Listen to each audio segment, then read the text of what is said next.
Jaipur blast के गुनहगारों को कब सजा मिलेगी, सवाल बरकरार। कब पीड़ितों को इंसाफ मिलेगा, सवाल बरकरार। और सवाल अहम, क्योंकि हाईकोर्ट द्वारा सभी आरोपियों को बरी किए जाने के बाद सियासी बयानबाजी तो चली, लेकिन अब जाकर जब सुप्रीम कोर्ट का रुख किया तो सुप्रीम कोर्ट की तरफ से संबंधित रिकॉर्ड तलब किए गए। मंत्रियों के बयान सामने आए, बीजेपी के बयान सामने आए, बहुत कुछ कहा गया, चर्चा करेंगे। आइए पहले रिपोर्ट देख लेते हैं छोटी सी।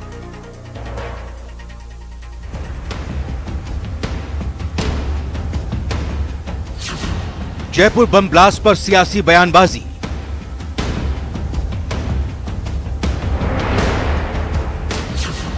मंत्री खाचे आवास का बीजेपी पर वार, कमजोर चार्जशीट की वजह से आरोपी हुए रिहा।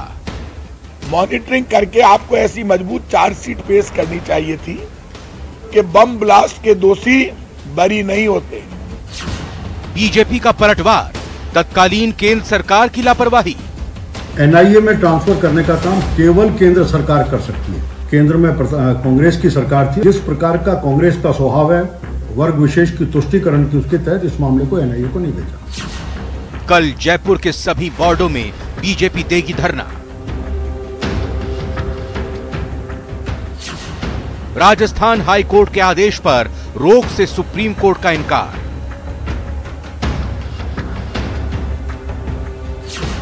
इंसाफ में देरी, कब भरेंगे जख्म। 4 साल पहले जिला अदालत फैसला लेती है कि आरोपी दोषी हैं। 4 साल बाद 29 मार्च 2023 को फैसला आता है कि ये निर्दोष हैं। फिर उसके बाद पिछले महीने की बात करें 7 अप्रैल की, तो फिर रुख किया जाता है पीड़ित के परिवारों की तरफ से एसएलपी दायर करके सुप्रीम कोर्ट का। और अब आज इस मामले में सुनवाई हुई। और आपको 2 दिन पहले की भी एक खबर बता दें, जिसमें सरकार की तरफ से, प्रदेश सरकार की तरफ से 40 दिन बाद एसएलपी दायर की गई है।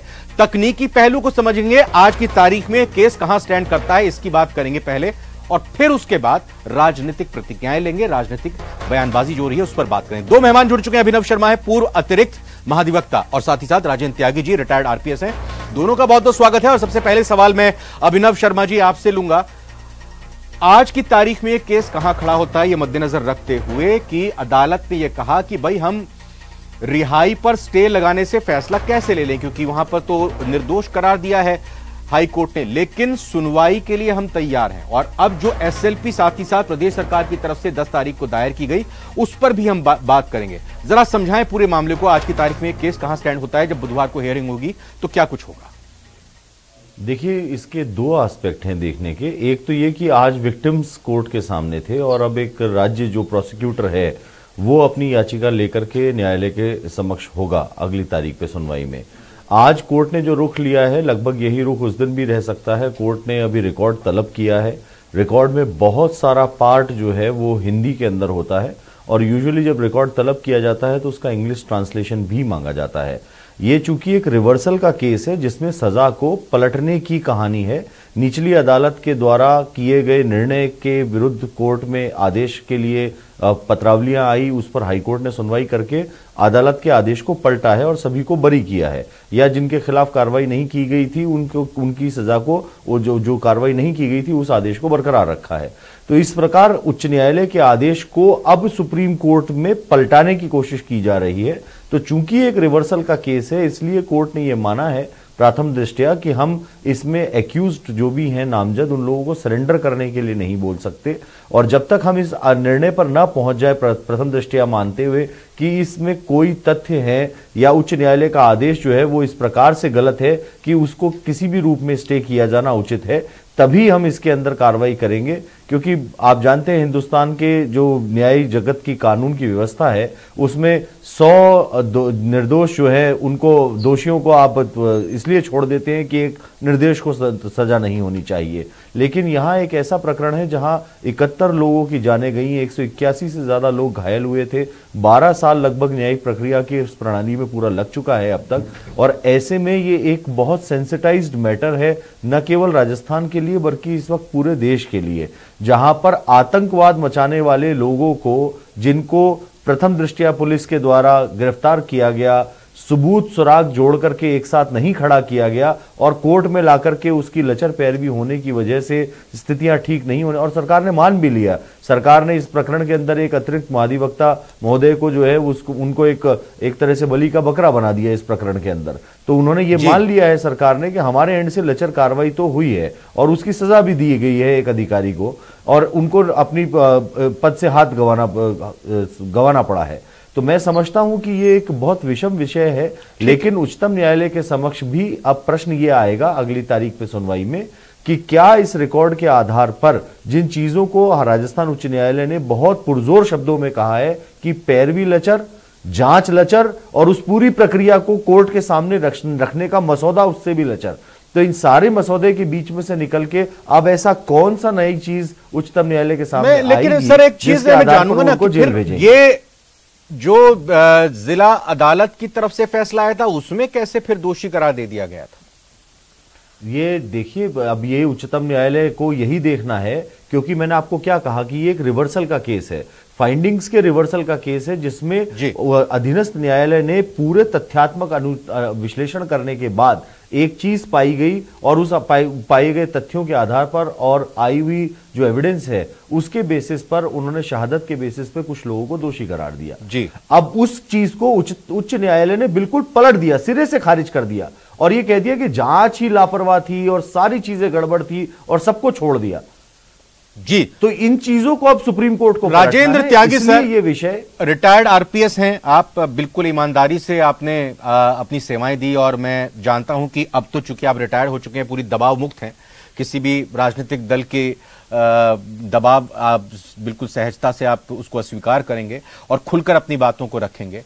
ये बताएं सर कि ये बार बार हाईकोर्ट की तरफ से भी कहा गया कि जो जांच अधिकारी हैं बहुत ही बेढंग तरीके से उन्होंने जांच की, साक्ष्य सही से इकट्ठे नहीं किए गए, गवाही सही से नहीं ली गई, गवाहों को सही से नहीं लिया गया आपने, और साथ ही साथ यह भी कहा गया कि चार्जशीट मजबूत तैयार नहीं की गई। क्या यह दबाव के चलते कमजोर केस बनाया गया होगा? आपका तजुर्बा क्या कहता है? या फिर वाकई में यह ढिलाई बरती गई है पुलिस के ही स्तर पर? नहीं, बिल्कुल आपकी बात आप बोल सकते हैं। बिल्कुल सही है।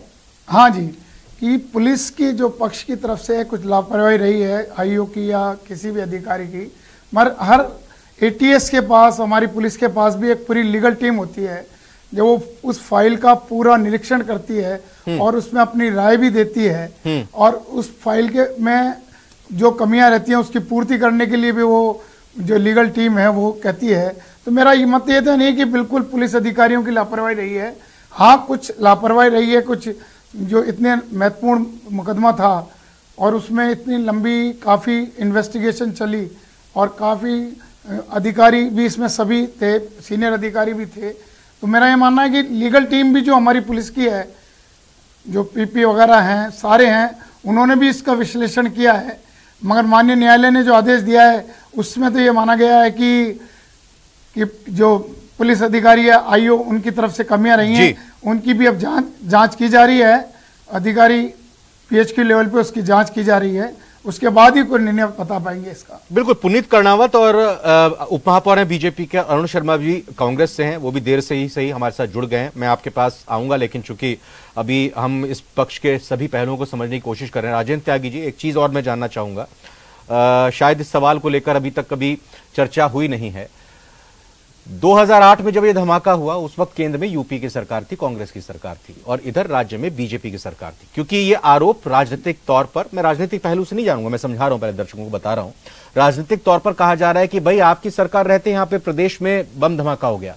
मैं समझना चाहूंगा पुलिस की कार्यशैली, ये इंटेलिजेंस का जो काम होता है, जिस तरह से ये चूक जो हुई है, जो बम विस्फोट हुआ है, ये लोकल इंटेलिजेंस की इसको कमी माने, प्रदेश की जो कानून व्यवस्था होता है तो राज्य सरकार के ही कंधों पर होती है, और किस रूप से केंद्र से उनको इनपुट्स मिलती हैं? क्या केंद्र से कोई इनपुट नहीं मिली तभी 2008 में होगा, और आपने भी इस केस को जरूर कहीं ना कहीं रीड किया होगा, फॉलो किया होगा, या फिर कहीं ना कहीं आप भी इस दायरे में रहे होंगे। तो अगर कोई धमाका होता है, अगर कोई आतंकवादी घटना होती है, तो क्या पूरी तरह से प्रदेश की सरकार इसमें जिम्मेदार होती है? राजेंद्र त्यागी जी।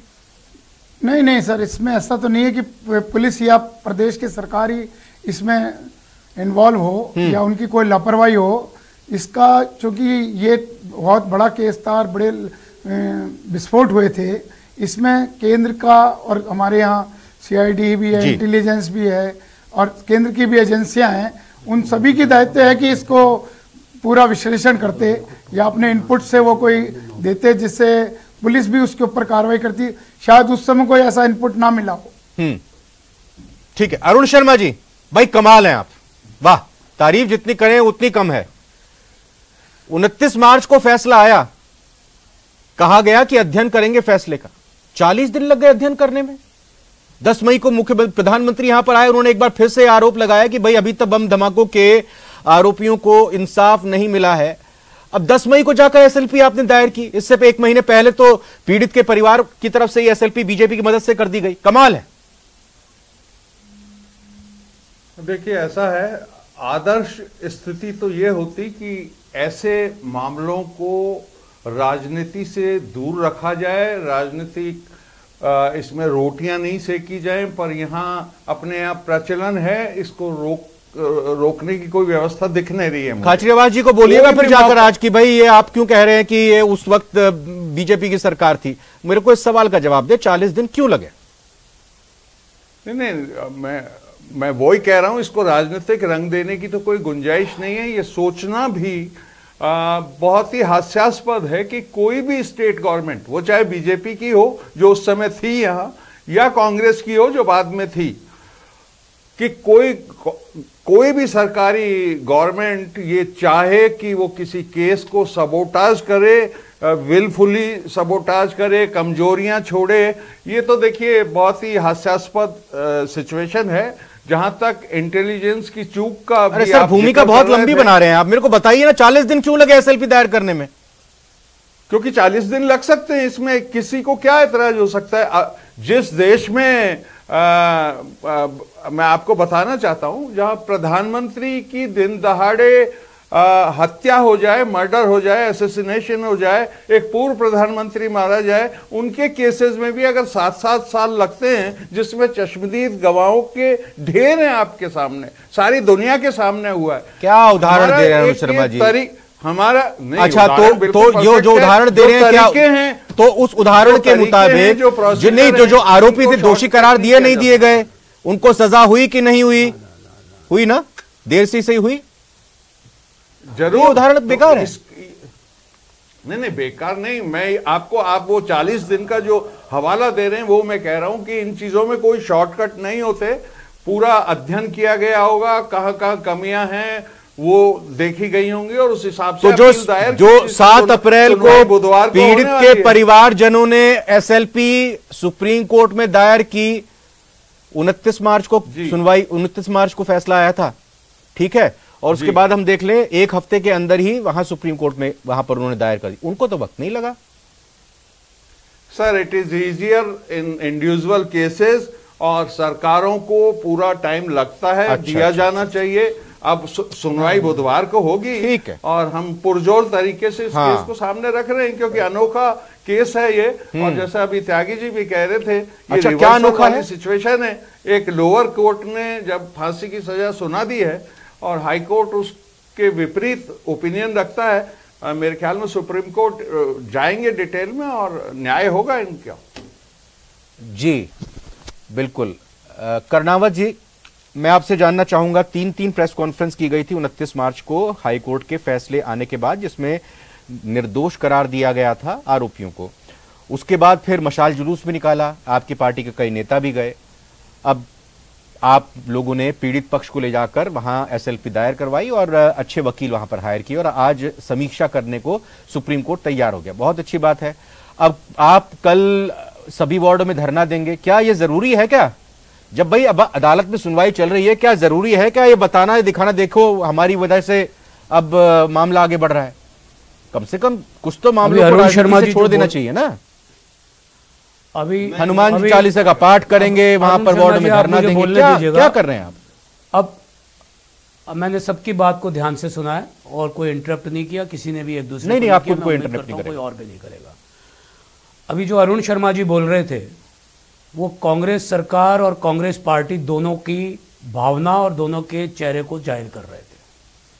वो कह रहे हैं सरकारों में ऐसे ही काम होता है, ऐसे ही काम होने दिया जाना चाहिए, 40 दिन लग सकते हैं, हमारे प्रधानमंत्री मरे तब भी इतना समय लग गया था।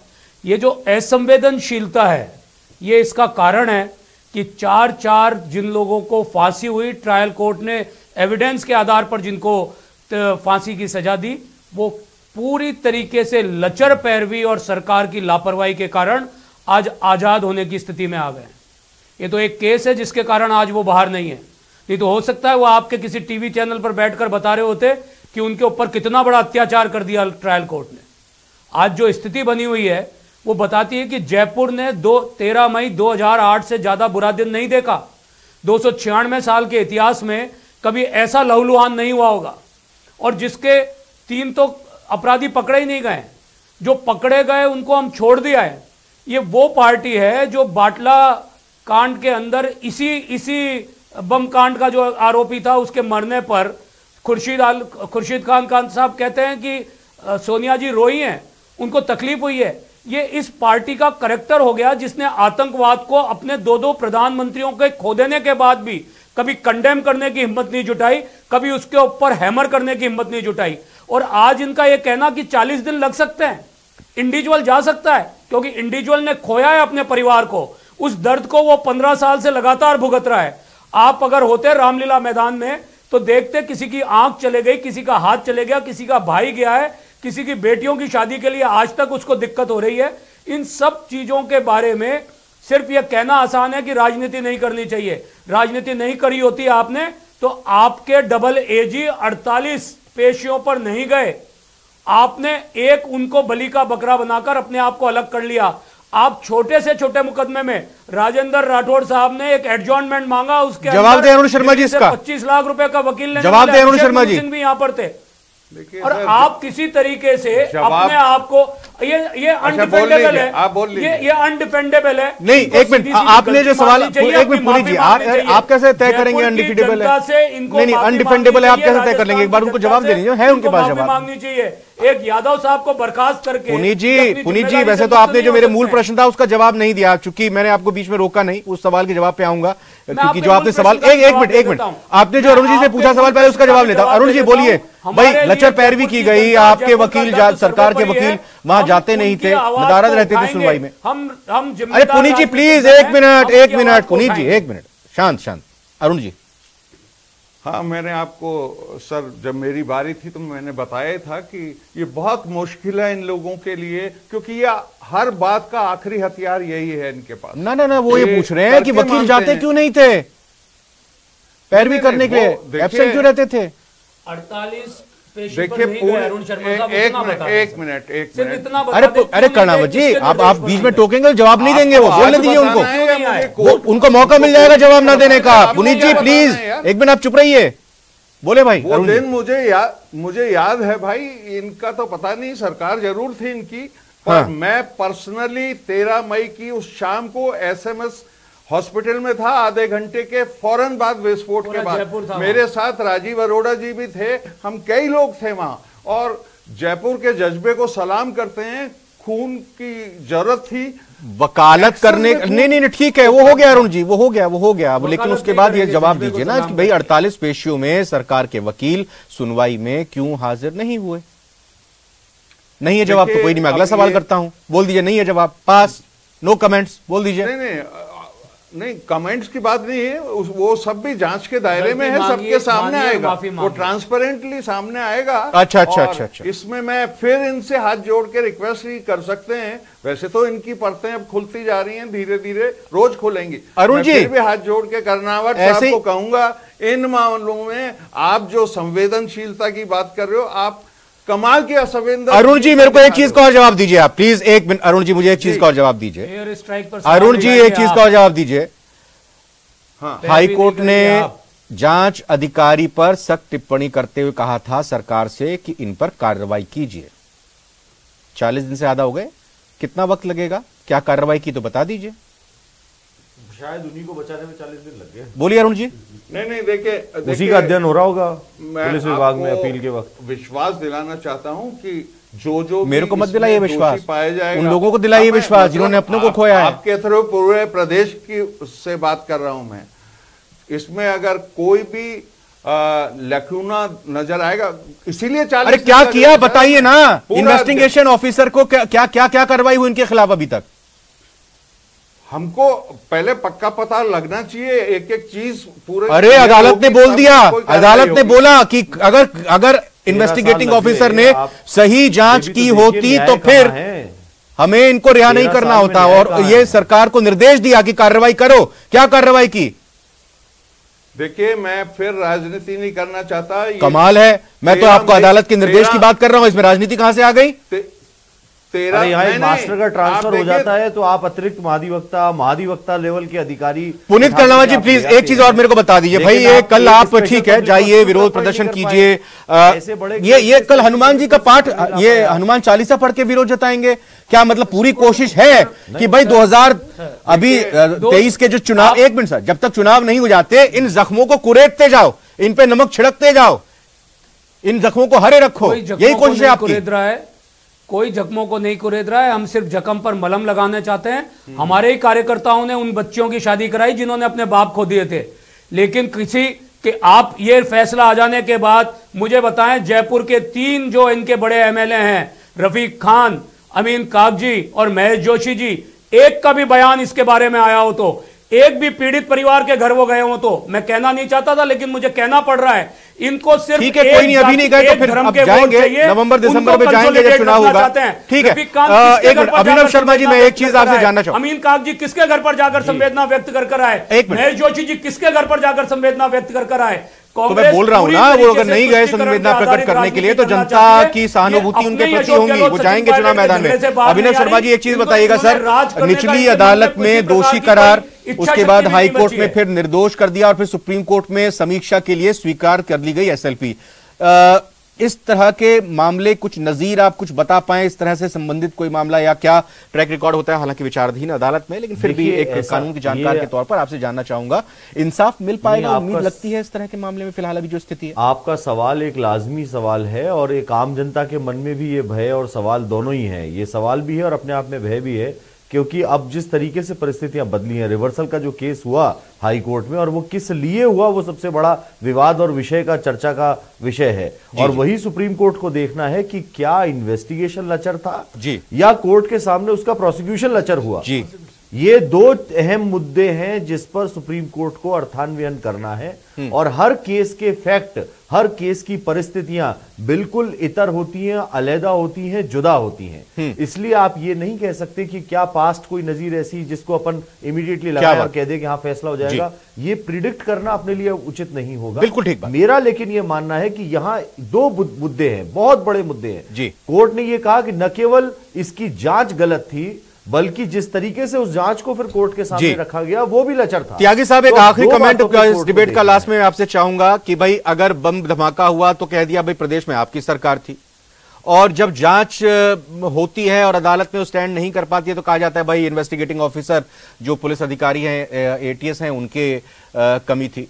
ये कमी कहां रहती है, दूर कैसे होगी? थोड़ा सा बिल्कुल बताइएगा। पुलिस रिफॉर्म्स की हम बात करते हैं, कैसे दूर होगी ये जो राजनीतिक आरोप प्रत्यारोप बलि का बकरा पुलिस को बना देते हैं? नहीं, राजनीति से परे मैं नहीं मानता कि कोर्ट के अंदर कोई वहां राजनीति करता हो, मगर यह है कि जब कोर्ट में ये गए, जब सेशन में उनको सजा हुई, आजीवन कारावास हुई और माननीय हाई कोर्ट में उनकी पैरवी नहीं, अभियोजन ने सही तरीके से नहीं करी, तो जो कमियां थी या जो कमियां रह गई उनको जो पूरी, मैंने अखबार में पढ़ा, एक पूरी जो पीड़ित पक्ष की एक वो जो वकीलों की एक नई टीम थी, उन्होंने इस पूरी फाइल को पढ़ा, पूरा अध्ययन किया, उसके बाद पॉइंट पॉइंट जो गलतियां निकाली हैं। नहीं, मैं आपसे जानना चाह रहा हूं, मतलब पुलिस में मतलब आप समझते हैं इस केस में पुलिस की कोई कमी नहीं थी, चाहे धमाका हुआ हो या फिर जो है केस की जांच हुई है, चार्जशीट हुई है? नहीं, मैं निवेदन कर रहा हूं ना कि पुलिस की कहीं ना कहीं कोई कमी रही होगी। दूर कैसे हो सकती है? दूर कैसे हो सकती है? दूर कैसे हो सकती है? वही तो खुले तौर पर चाहता हूं, दूर कैसे हो सकती है कमी? भाई वो तुम्हारी केंद्र में सरकार, हमारी राज्य में सरकार। नहीं सर, सरकार के हिसाब से तो कोर्ट नहीं कोई है, कोर्ट में तो सारी, कोर्ट की बात नहीं कर रहा, मैं पुलिस की बात कर रहा हूं सर। पुलिस दबाव मुक्त होकर काम कर सके उसकी बात कर रहा हूं। नहीं, पुलिस ने इस केस में तो दबाव मुक्ति काम किया है। हाँ कोई कुछ कमी हो सकती है जिसके कारण बिल्कुल। हाई कोर्ट के द्वारा ये फैसला। बहुत बहुत धन्यवाद करना चाहूंगा पुनीत कर्णावत जी, अरुण शर्मा जी, अभिनव शर्मा जी और राजेंद्र त्यागी जी, आपका सभी का हमारे साथ प्राइम डिबेट में शामिल होने के लिए।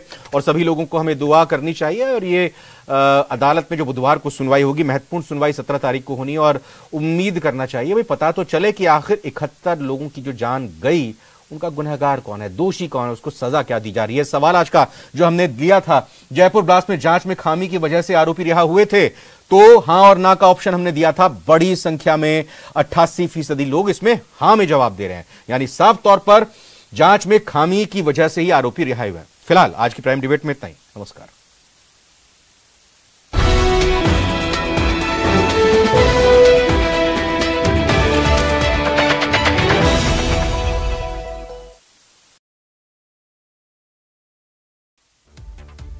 पीएम नरेंद्र मोदी आज गुजरात के दौरे पर हैं। प्रधानमंत्री नरेंद्र मोदी अखिल भारतीय शिक्षा संघ अधिवेशन में पहुंचे। 44